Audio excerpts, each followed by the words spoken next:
Welcome back, folks, to Boss Economics World, where we break down economic chaos, expose the systemic blunders of policymakers, and explain exactly how their bold strategies always seem to crater the economy.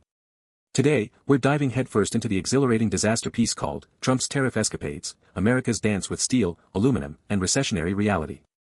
Hold on tight, because once again, the government's playbook for solving problems seems to involve setting everything on fire and hoping for marshmallows.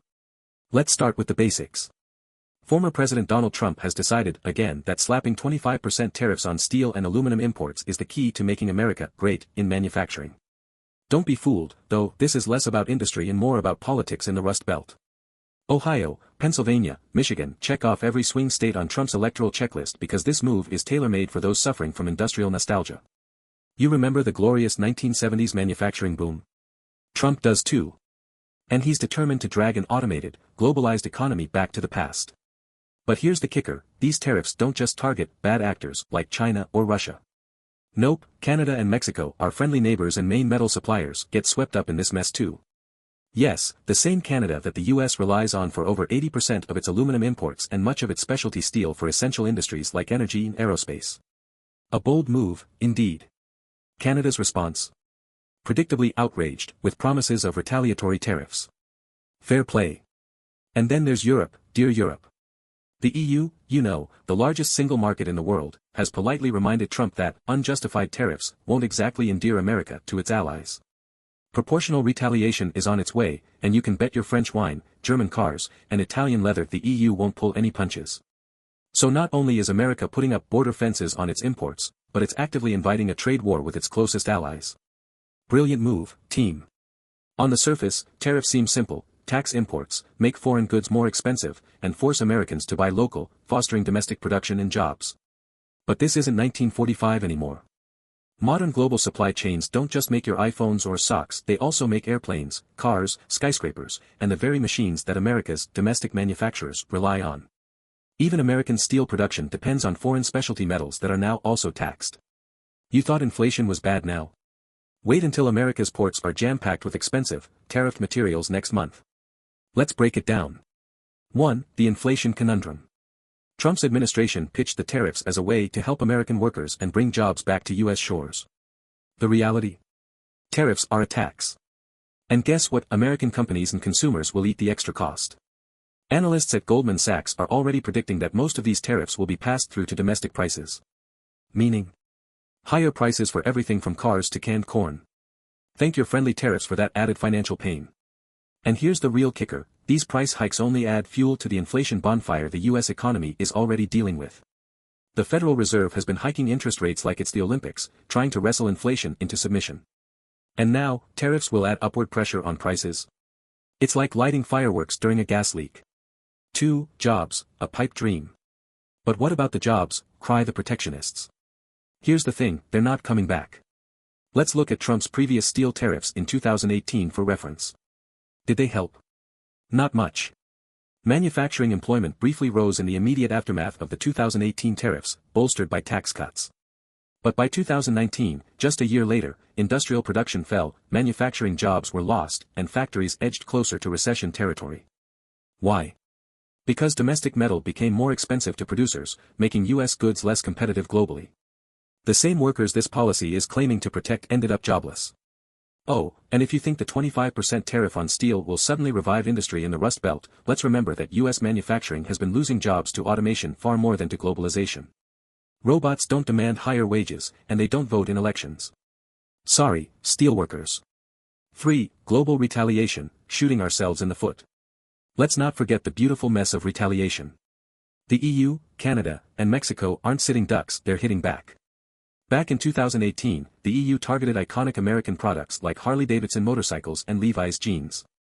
This time, expect exporters in agriculture, whiskey, cars, and more to feel the heat. Tariffs cut both ways, and before you shout, America first, remember retaliatory actions typically cripple industries vital to the U.S. economy. Agriculture, for instance, has always been a key casualty in trade wars. A word for small businesses, too. Those reliant on affordable imported inputs for operations are about to see their costs skyrocket. Think higher prices for materials, more volatile supply chains, and tightening profits. Congratulations, you've just tariff taxed the backbone of your own economy. 4. A broken trade framework. Trump's administration is wielding Section 232 of the Trade Expansion Act to justify these actions on national security grounds. Here's the problem: aluminum and steel imports from allies don't threaten national security. Even Canada, a country repeatedly referred to as America's best friend, has fumed over the absurdity of being labeled a threat. More importantly, the U.S. has consistently sidelined the international trade framework. Under Trump, the administration snubbed the WTO, World Trade Organization, and ignored rules designed to ensure smooth, fair trade. The fallout? American credibility in global markets has dropped significantly, undermining long-term relationships and inviting retaliation from economic heavyweights like the EU and China. No, you don't win a trade war when your friends and foes alike are slapping tariffs on your exports. Let's face it, tariffs like these don't affect billionaires buying steel for skyscrapers, they hurt the everyday consumer. Say hello to higher prices on construction supplies for your new house.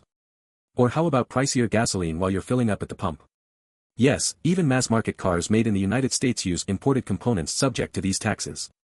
From groceries to appliances, this cost increase will be passed on to the consumer. You're not protecting American households with this policy, you're squeezing them dry.